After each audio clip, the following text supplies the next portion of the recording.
Hello, I'm Caroline Marshall, and welcome to Bump to Business Owner, the podcast speaking to mums in business, you.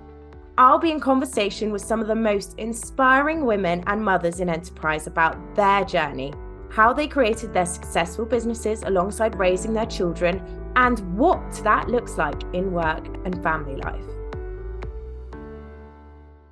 Hello and welcome to our first episode of this season's Bump to Business Owner. I'm your host, Caroline Marshall, and today I'm welcoming Vix Meldrew. Vix Meldrew is an online educator, coach, and founder of a thriving membership community. With a background in influencer marketing and over 8 years of teaching experience, Vix has helped more than 7,000 students and 350 course curators refine their curriculum to drive real results.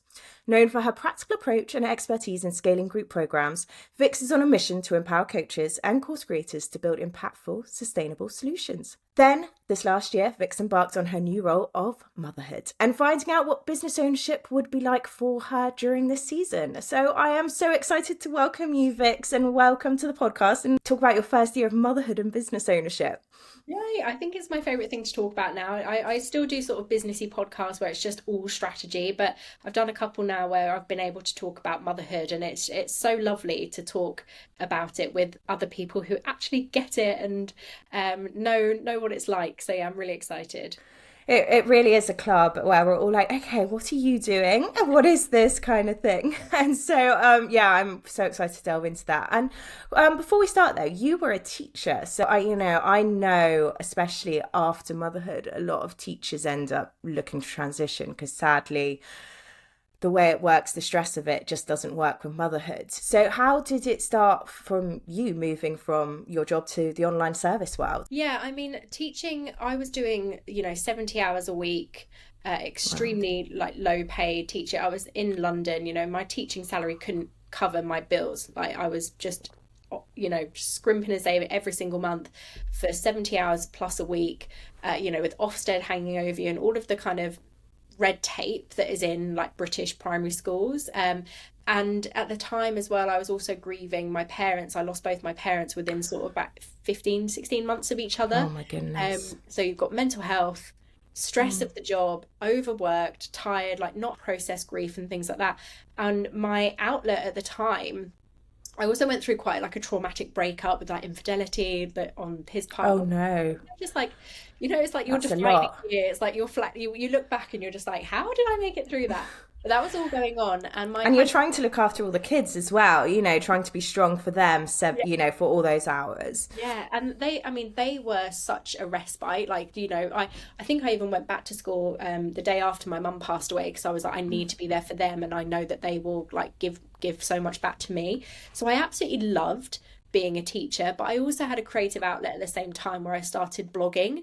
So it started off as a bit of like a lifestyle blog, and then as I went through this breakup, it turned into a kind of grief, dating, mental health, relationship style kind of blog, and that really took off in sort of 2016, 2017, and by 2018 I was essentially matching my teaching salary through blogging, sponsorships and Instagram partnerships. So in 2018 Amazing. I decided to make the leap and become a air quotes full-time content creator. So I've kind of had, between what I do teaching and what I do now, there's been a couple of stops along the way, a couple of little pivots along the way. But yeah, that's how we got where we are now. Wow, that's business owner life, isn't it? Going from teaching to there now. So how did you go from kind of content creating to really being an expert in courses for creators and coaches? Great question. So teaching kind of never left me. So when I was content creating, I built a really great community of other bloggers and other sort of influencers, content creators. And I'm not your stereotypical kind of air quotes influencer. My blog was very niche. The content I created was very niche around dating and mental health and sex and London lifestyle and all that kind of stuff. So I'd have a lot of people in my community ask me like, Vix, how are you doing it? How do you know how to build an email list? How are you getting these, big partnerships with big brands? Like, you don't have 10,000 followers. How are you growing your community? How are you building your blog? And I'd get a lot of questions like that. So very soon after I left teaching full-time to become a full-time content creator, I also then started creating like digital products, hashtag databases on those good old days of Instagram and email marketing templates and how to grow your email list with a newsletter, mini course and things like this. And I was like, oh, I like this. Like I get to teach and create courses and products, but I still get to, it's my own business. So it kind of started there. And then by 2019, I'd built up my email community. I had an email community called Exciting Emails, to about 3,500 bloggers and influencers. And I decided to turn it into a membership. So I launched my membership in May 2019 called Grow and Glow. And when it started in May 2019, it was very much for bloggers and influencers, all about how to grow on Instagram, how to grow your blog, how to get brand deals, partnerships, things like that. But then lockdown happened, February, March 2020. And soon I was getting just inundated with new members, but then it was a lot of online service providers and product-based businesses also wanting to know how to add additional revenue streams and sort of recover their businesses from the hit that kind of that early part of 2020 was. So by the middle of 2020, we'd scaled to over 1,000 members, about 1,200 active members of bloggers and creators, online service providers, online product-based business owners, who essentially all were just trying to build their businesses online and learn all of the different kind of marketing strategies to do so. So then by this point, I'd done memberships, I'd done digital products, I'd done courses. In the summer of 2020, I launched a live group program, and I'd always had really good feedback and really like raving feedback about my courses and programs. And then towards the end of 2021, like we all noticed that big shift on Instagram. Reels was introduced. I'm not really a video girly. Oh God, I so cringe at my Reels from 2021 trying to... Absolute cringe. And I just fell out of love with teaching, how to grow on Instagram and how to build your business on Instagram.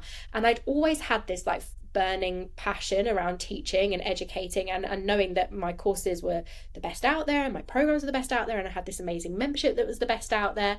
And I just had a session with my coach once and I was like, I feel like I'm at a bit of a crossroads in my career again. I don't think that I want to go back to teaching, but I'm getting this pull to have more of an impact than I am having.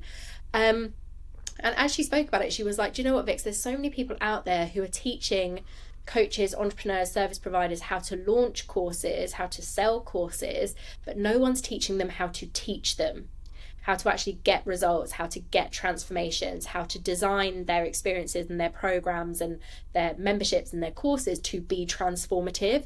And she was like, and that's the thing that everyone raves about you, like maybe that's the next step. And that just lit the fire. I was like, oh my gosh, yes, that's it. So at that end part of 2021, I took on lots of beta clients. I did lots of one-to-one work, helping people design their curriculums for their courses and their programs, help them revamp it. And the results were just out there. Like everyone was just like, oh my God, this is what I've needed this whole time. And the demand for it just kind of started to grow and grow. And then sort of by the beginning of 2022, I made that pivot.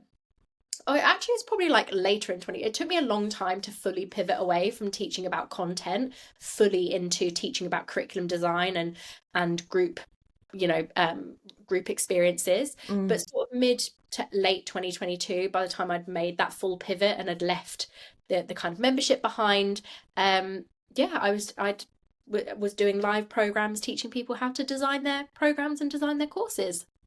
Wow. And yeah, it's such a journey. And I think that is such an example of what business owners' journeys go through, because we've been doing a lot of that ourselves with my business. And you can like see, you're like, oh, this is what we should be doing. We've got this. Yeah.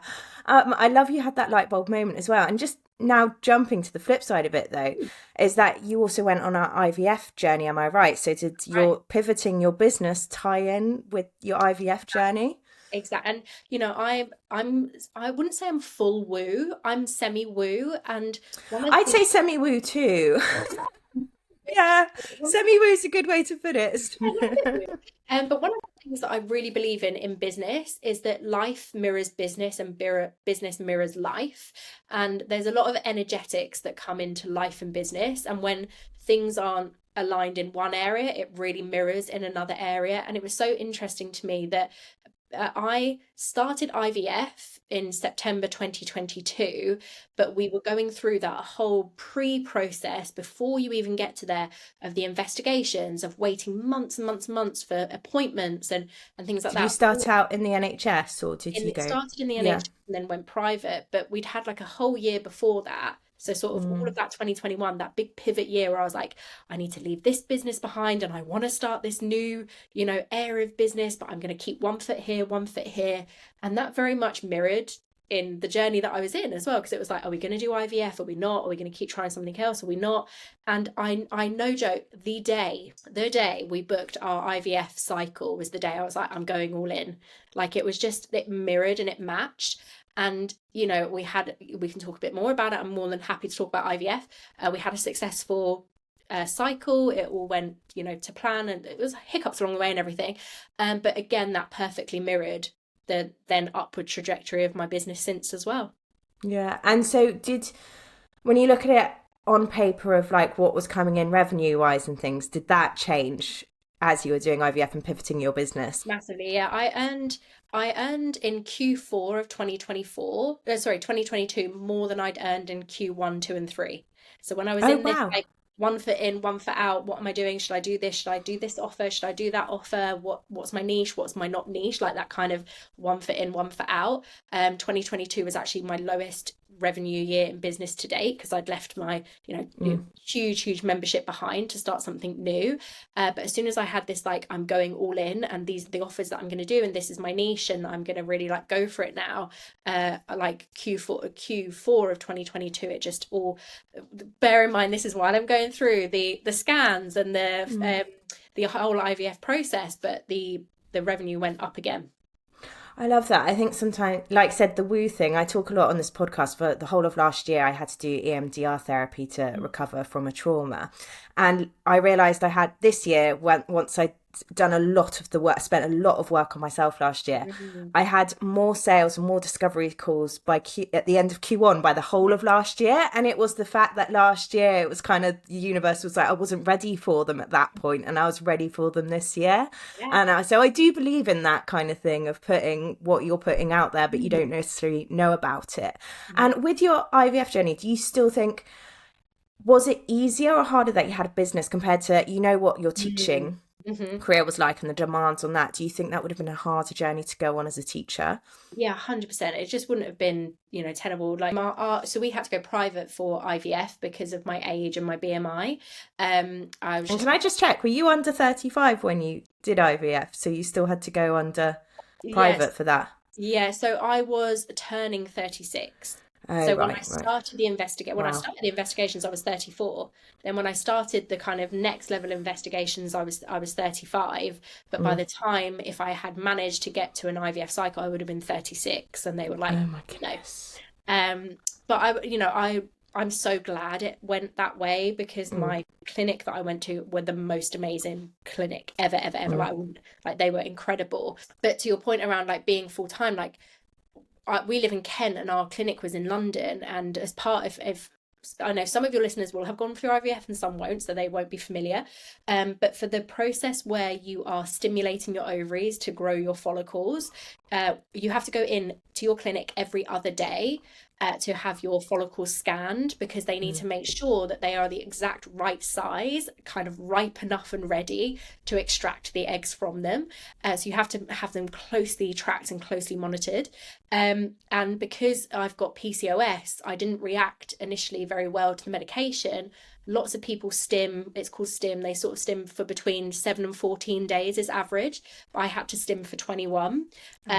So that was 3 weeks of every other day doing an hour drive into London, sometimes more because of traffic, hour drive back for a 10-minute appointment with our favourite trans TV wand, shall we say, trans wand, every other day for 3 weeks. So I wouldn't have been able to do that whilst I was teaching. That would have put a huge amount of strain on me as a professional. It would put a strain on the school trying to get supply teachers. It would put a strain on the kids to have like, me, they're not me, they're me, they're not me.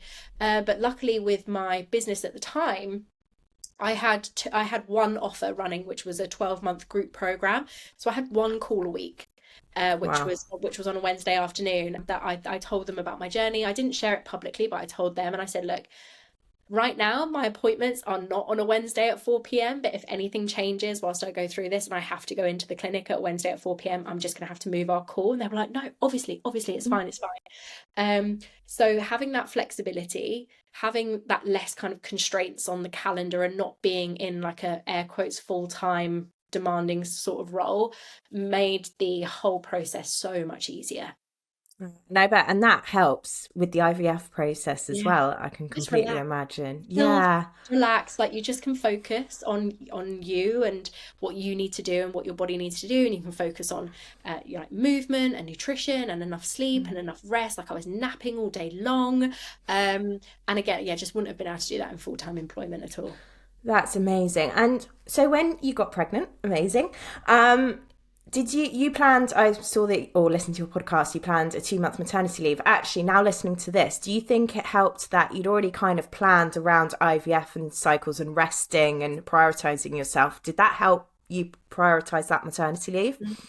I think it was just having so much notice, like when we had our successful transfer, we had a frozen transfer near Christmas of 2022, it must have been, yeah. And as soon as I fell pregnant, I started putting the plans in place. I was like, okay, I'm due. I was actually due on the 1st of September, but she came a couple of weeks early. I was like, so ideally I probably want all of August off and then September and October off, so that I've got some time to rest and chill and get everything ready before she's here. And then the 2 months afterwards to recuperate and be with baby and stuff before throwing myself back into things. So I just planned ahead. I had so much time to plan ahead. Are you really glad you put that 2 months in place? For anyone listening now thinking, what should they, should they put that time in place? Are you glad you did that? 100%. And do you know what? I think for everyone it's so different. Like some people need to just come straight back to it, and they need to find themselves again, and they need to come back to what they love and reconnect with the things that are theirs. And they may not want 2 months. They might want a week. They might want a day. And that's great. And then there's some people who want a year or 6 months or 8 months or a year or 2 years or infinite amount of time. And that's great as well. Like where I sit with everything is that I know that I'm a person as well as a mum, and I know that I've had mental health struggles in the past as well, and I know that I needed something that was mine, that I could focus on outside of being a mum or alongside being a mum. So that and I've got ADHD. I'm a human design generator. My brain is fizzing. And when I'm in a good state, it's because I'm ideas, creative, fizzy. That's who I am and that's me.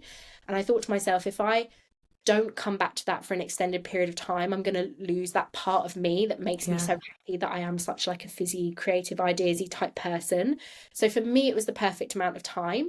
But like I said, for other people, less is better and more is better. It's so interesting because also we're talking about this, that 2 months, you needed it, but also needs to come back to your business. But to someone employed, that sounds so little, doesn't it? Like most of my friends, not in my work circles, because they're different, they're all freelancers, but in my like deep friendships that are employed. So for them, I've been watching all their year-long maternity leaves and had to constantly question myself if that's what I should be doing, and like feeling okay with what I'm doing. I think it's really important to talk about it if anyone's listening here, if that a year, it's very different when you're a business owner. Like I just took loads of time off this summer and and time off now for easing back into school, and it's because I've got a business, I can do that, but I didn't get the year maternity leave and didn't actually want it. I know, and it's one of those things, like I feel very strongly about this, that I will never judge another mother's choice around what I think is right is only right for me and my family. I don't think it's right for everyone else. Do you know what I mean? And I met all the mum friends from like the antenatal classes and the postnatal classes, and a lot of them had their year-long maternity leaves. But generally, this is a very small pool of people, so I can't generalize for the wider public, but for the people that I met, they didn't like their jobs. So having a week off, a year off, it's off, because being a full-time, mum on maternity leave is not time off by any stretch of the imagination.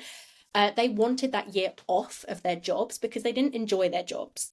And for me, I love my business. I love my clients. I love what I do. So I felt very differently about it. So now when a lot of the people that I've met are now going back to work because our babies have all just sort of turned one in this last month or so, they're very much like, oh, I don't want to go back to work. Oh, I've got to do the commute again. And oh, my boss is calling me in for this meeting. Oh, I've got to go and do this thing. And oh, I just want to be home with my baby. But that was not my experience. But also to say that she was home with me for 10 months. And I was trying to balance building the business. And so I was a work at home mum for 10 months, right? So that's kind of like that halfway between a maternity leave and like not a maternity leave, because you're all at the same time. So the experience was different, but like I said, I love my business and I love my clients, and I wanted that thing that was mine as well. Just like, the dads, and this is, I could go on a whole rant about like dad guilt when there's not a thing, playing golf or like, going to the football and stuff like a week after their wife has given birth, and that's never a thing. But, so yeah, I could talk about that all the time, but for me, it was right. It's really interesting you brought up the work at home, stay at home, like working mum, because I know you're on Threads a lot. I've started being on there, and it's such a thing that I don't think was a thing. Like, I'm a stay at home mum with a business, and I'm like, they're two different things, like running a business and being like, they're both jobs, don't get me wrong. But I think it's really, really setting up women for failure. Yeah. It's saying you can work and parent full time. And this is what we're trying to say is not possible. And if we all had this secret sauce, like you've just opened up, your child is now in nursery, it was in your first year, I think it's one thing where it's a part-time solution until you can afford childcare or your child's of that age, but it's not a solution, is it, long term? So how did you find learning that as becoming a mother? Just hell, just the absolute trenches. And that's me being 100% honest, is that what I learned very quickly is that I was not present, or I couldn't be present in either.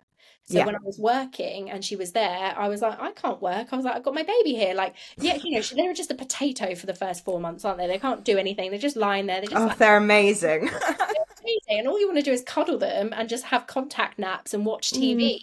So I was just always in and out. And it was like, okay, well, now she's awake and now I want to do stuff with her.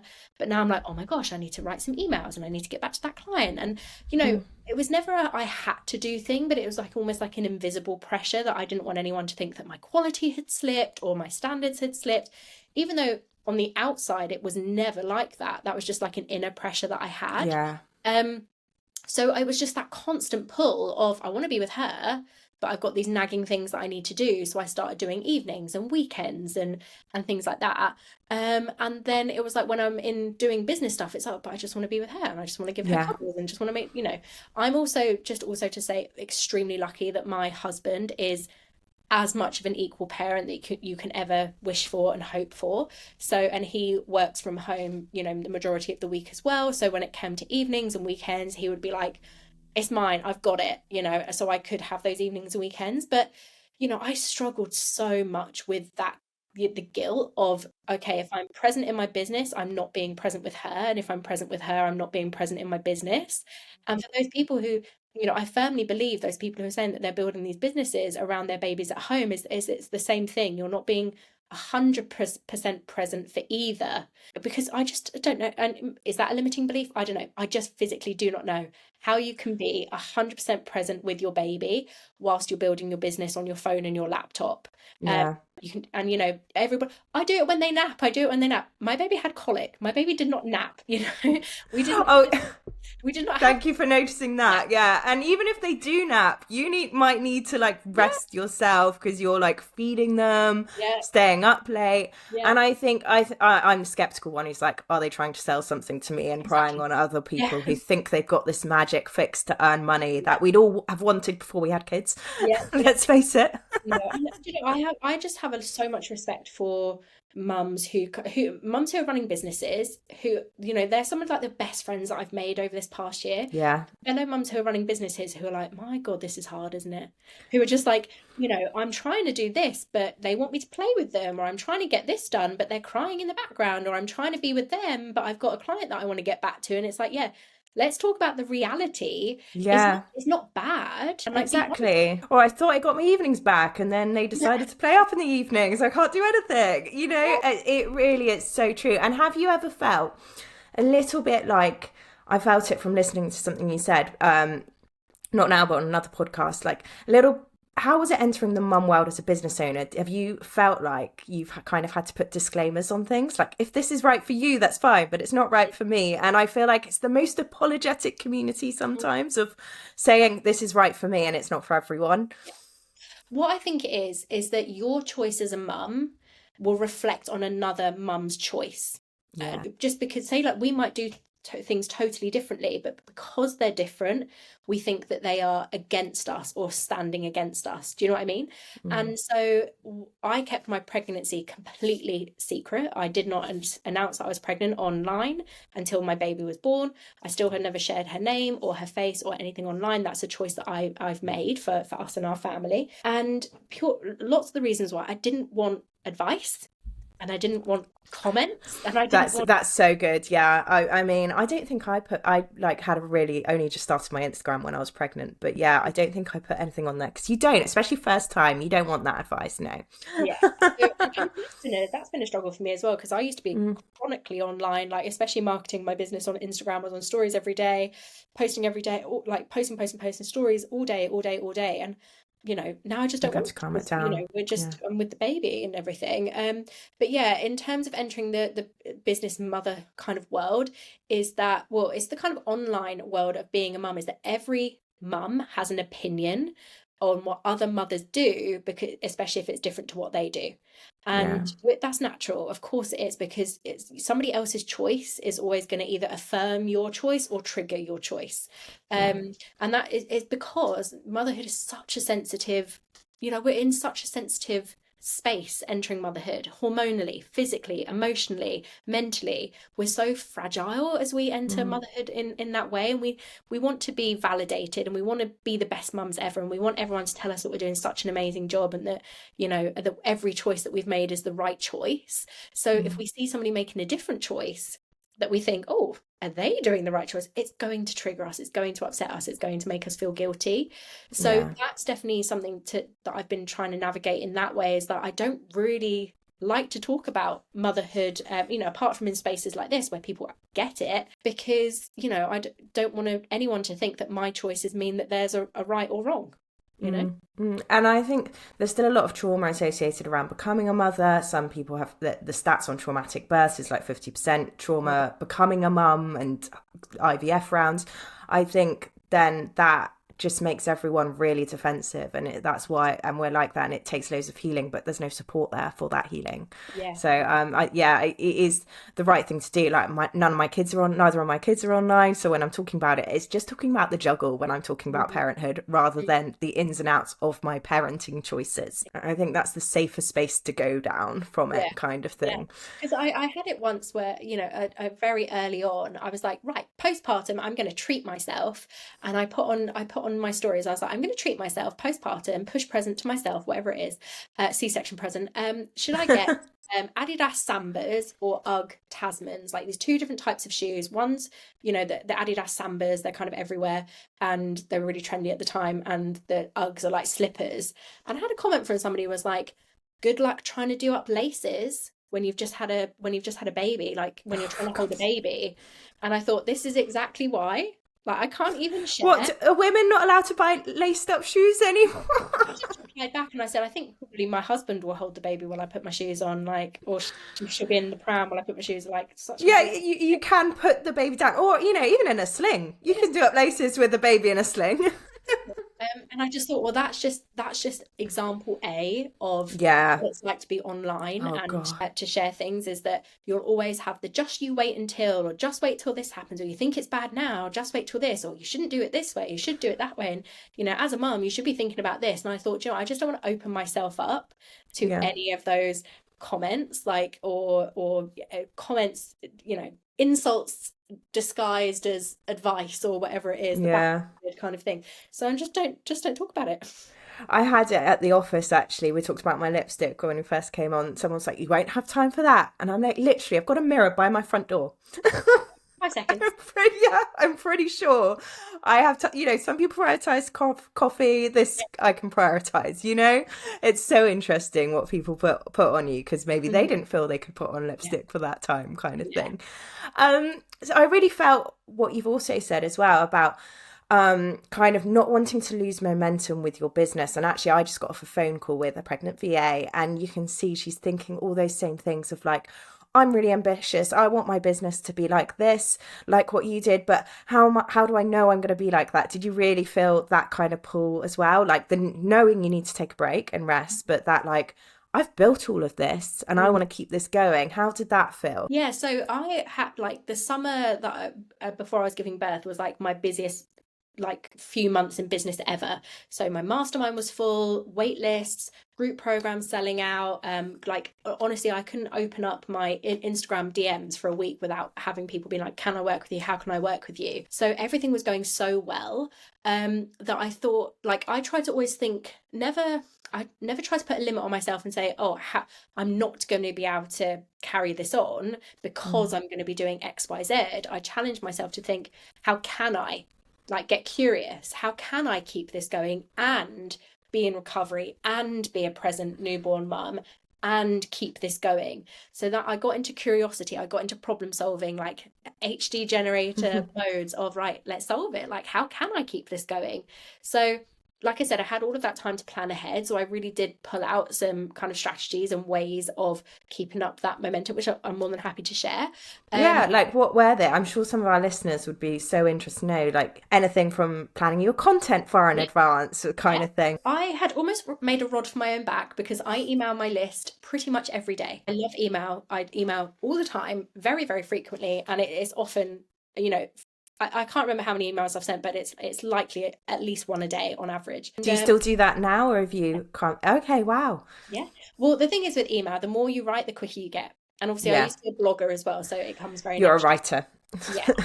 And I have like my strategies for creating emails that are really quick, etc., etc. So in a way I made a rod for my own back, but I was like, okay, I don't want that to dip. So I need to batch ahead. So every time I sat down to batch my like 7 emails for the week, I'd batch a few extra for the time that I'd be off. So I batched all my emails ahead. I also pre-recorded an 8-episode podcast series, which was called 100 Happy Clients. And it was all about how you can take your group program to 100 happy clients, and how I'd worked with different archetypes of group program leaders to get them to 100 happy clients. So I broke down like, this person was struggling with this in their group program, and this is how we overcame it in the work together. So that went out 1 a week as a podcast series whilst I was off as well. And I also pre-created and pre-scheduled some Instagram kind of content. And I think Threads had just come on, and I was like, oh, Threads is just such an easy, like, he's napping, I've gone to the loo for 5 minutes, I've got 2 minutes to myself. It's really easy, isn't it? Especially as it's still quieter in the online space. It is, isn't it? Like it's easier to get in front of people on Threads at the minute. So yeah, I pre-batched content, I pre-sold spaces for things that I'd be offering when I came back from my maternity leave. So I had my mastermind that was always enrolling. They knew they were with me throughout my whole journey. So they knew, like, we're going to take 2 months break, but you're all still here, you're signed on, we're just going to kick off again in 2 months. And they just masterminded between themselves while I was away. So I pre-booked that. Because I had so much demand for my one-to-one intensives and consultations, I pre-booked those. I just said, like, you can book, but it's not going to be until October. November, December is my next availability. So I pre-booked loads of that, pre-booked one-to-ones, pre-booked that, and I pre-sold a group program to run in November. So, and took deposits for things and things like that. So pre-sold everything for when I would get back, pre-scheduled all my content. So on the face of it, nobody would even know that I was off because I was still in their inbox every day, and I still had a podcast episode going out every week. And then the final thing that I did to keep that momentum is that when I came back, I did like an offer party. So for those who aren't familiar, it's essentially you go onto like your emails or your social channels, and every day for 2 days, 3 days, 5 days, however many days, you put out a new offer or an old offer or a refined offer. And you just say, right, it's just available for this 24 hours. And then the next day is a different offer, and the next day is a different offer. So I had all of that pre-scheduled for all of those offers to go out for the week that I got back from maternity leave. So for that first week in like the end of October, whenever it was. And then that ended up being my highest revenue month of my business to date. Amazing. Well, to date at the time, not since, but yeah. And also just to focus on your mastermind, because they're more like your clients who are, you're present with, can I say, rather than just keeping momentum. That takes such confidence, because I know this is an issue with people getting pregnant and stuff. Should I tell my clients? What if they leave me? What if they go off a group on their own? And it just shows like you've got to have faith and tell them, put a plan in place and have that faith. And I think that's clearly what you did in your mastermind there. It's just having a plan in place, like thinking, you know, if you're thinking what if my clients think this, like think about their objections. Well, what if I need support in the time that you're away? Can you come up with a way that they can get support? Can you send them an associate? Can you give them some systems or some templates or something that or some SOPs or automations that can tide them over until you're back? Or do you know that's what I mean? Like, I always just get curious, rather than thinking I'm going to lose momentum, my clients are going to want to leave me, my clients aren't going to want to stay. I go into, why will they want to stay? How can I make them stay? Or not make them stay, but how can I help them to want to stay? Or like that curiosity. And something always comes up. It's like, oh, they can pay a deposit now and we can start in 2 months, and then I can give them stuff to implement in this time off, and I can arrange for them to meet up in the time that I'm off and have a session together, and like this will kind of tide them over. And then for having a service that is in demand as well meant that there aren't really many other people competition in that way that people could easily go to. So I was fortunate in that way that people were just happy to wait. Yeah, that's fantastic, because that's why I wanted you on here, because we've got two very different kind of business models, and it was like the same thing. I was like, wow, the clients are getting associates and that's it. I'm not going to question that they'll leave me, because I need to make this work. And it is, and that's finding other ways to make it work. And so back to your business, because I wanted to talk about this because I find the online service provider wild sometimes, because while I've got a VA agency, we don't really support online service providers. We're online, but we're a virtual business, and we support like small to medium enterprises, that sort of thing.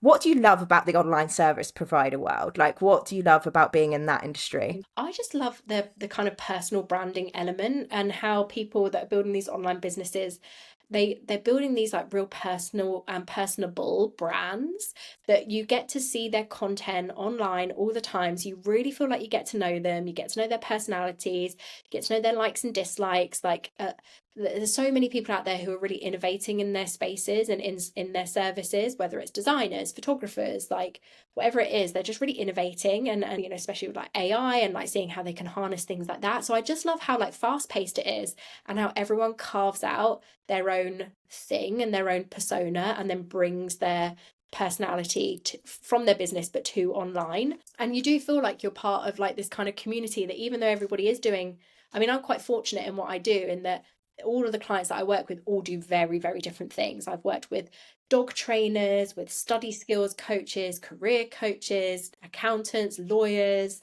like from every single niche that I could ever think of, horse veterinarians, lingerie sewers. So I get just like this real eclectic mix of people who are in this kind of online community. They're all building their businesses online. So they all, have a lot of similarities in a lot of ways, but then they all just bring something so different as well. Yeah, is that really people buying from people element in the online service provider world? And have you found kind of any dark sides to it, or anything like not nice about it, like you're in the industry, without being unkind to anyone? Do you know what it is? I think sometimes there is a bit of a race to the bottom of like, it's one of those things where business can be very personal, and people can take it very personally. And if their business is not doing well, they think that they as a person aren't doing very well. So then attaching their business to them, basically. So much so. And then so if things aren't going well, they may try various tactics like copying, or not even directly copying, but sort of imitating, or stealing clients, or like just like a few things that you sometimes hear on the kind of grapevines. Or they even something as innocuous as like they just don't want to be innovative. They just want to follow the path that everyone else is following because it's been successful for them. But I don't judge it, because I know that it comes from just scarcity, and I know that it comes from like really deeply wanting to have a business online, and comparing and seeing everybody who's doing well on the surface with their businesses and online, and wanting, coveting and wanting what they have, but then trying to think like, what's the quickest way I can get that for myself, versus true passion, true impact, true expertise, true innovation, true sort of like being your own person and being comfortable in who you are and confident in who you are and building it from that. And what your purpose is, because like you say, I was about to do something because I'm like, oh, it's worked for Vix, I'm going to do that, but we don't have the same purpose. And, like I said, I don't judge it because I know that it is rooted in scarcity, and I know it's rooted in like a fear of losing things and wanting things and all that kind of stuff. But that is definitely one of like the darker sides, in that it could be the most wonderful like blossoms and fairies and sunshine if everyone just stayed in their own lane and did their own thing. But that's just not, and I don't think that's just online business. I think that's and I think that's anywhere. It's so easy to be like, oh well, they did this, I can do it too, I'm going to copy them, rather than thinking but you're not in their brain and thinking of the next thing that they're on as well. And I get where it comes from as well. It's like from a need of wanting to do as well. And it happens, like you said, it happens in corporate, it happened in teaching. Like, it's just human nature, I think, is that you see what other people have and you want it. But because, you might not have currently the expertise or the experience to be able to do it for yourself, you want the quick route. Of course you do. Like, of course, like that makes 100% sense. But what I would love for people to do is just build more of that self-trust, that they have their own ideas, they have their own story, their own experience, their own unique things that make them them, and they'll get much further if they tap into that, versus always kind of like watching what everyone else is doing and like, just judging what other people are doing or copying what other people are doing. Like, if they just kind of tapped into their own amazingness, they would get much further. But and it's going through that tricky process tricky process where you got no customers, no community, everyone's got to start somewhere and finding their own way with that. And everyone's done things where like, that wasn't very good, was it? But I'm now doing a lot better, kind of thing. Something we chatted on, because we've been on a panel for mums in business before, and I loved you talking about this, because it would be so easy for you, Vix, in your industry to just talk about passive income and you can make this money without any effort. I loved that, because it's not a thing, is it? Passive, if it was that easy for us all to create a template and sell 500, we would all be doing it. So what are your thoughts on wisdom on passive income? The only passive income is the stock market.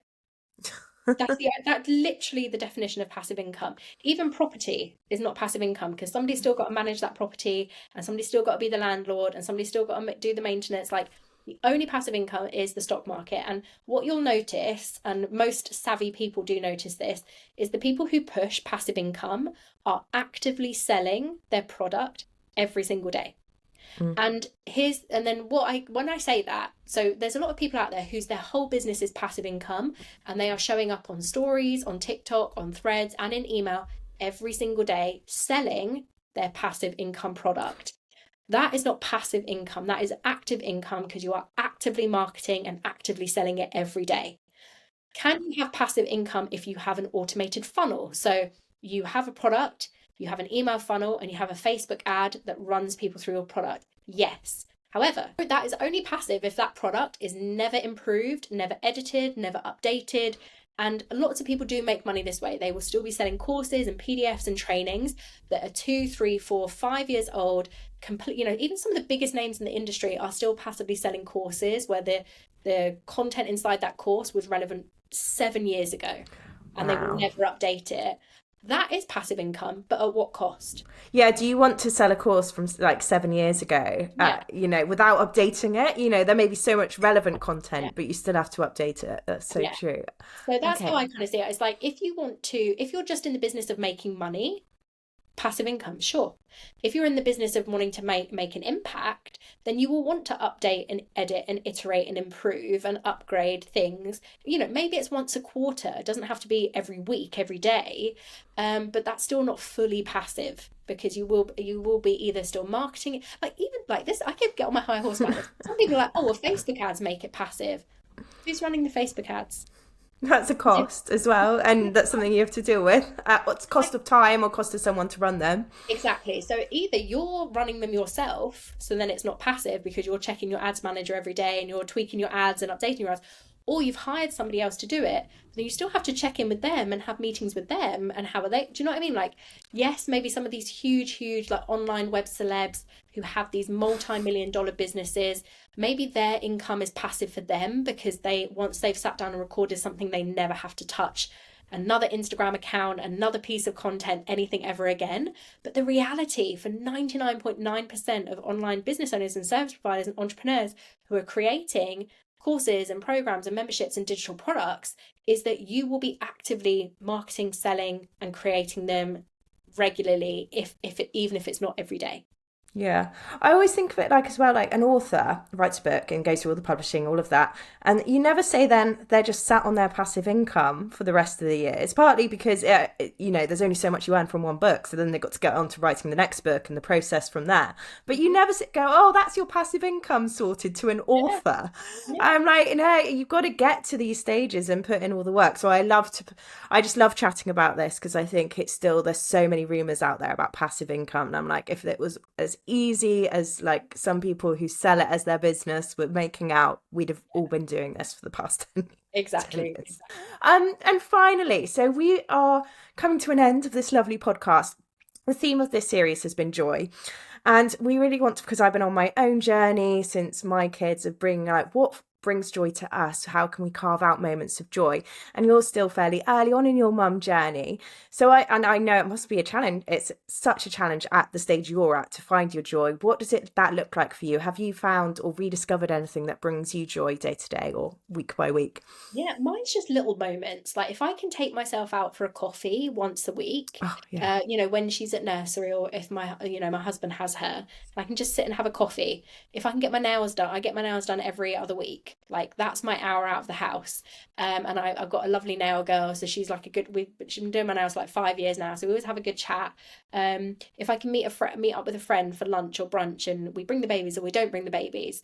But I'm also like massively a homebody, and there's nothing that I love more than like me and my husband, we have like a little date night and we'll cook together and we'll watch a movie, or we like playing like games on the Switch or board games or things like that, or we have friends over. We've got where we live is lovely, and we've got these neighbours that we've known for 5-6 years now who we're really close with, and like every couple of weeks we'll have a poker night and they'll come over and we'll cook and we'll play poker and things like that. So it's just like little things like that, very much a homebody. If I can make myself some iced coffees at home, if I can have like really bougie loungewear that I feel comfortable in, if I've got like nice bedding, just romanticizing those kind of like little moments for sure.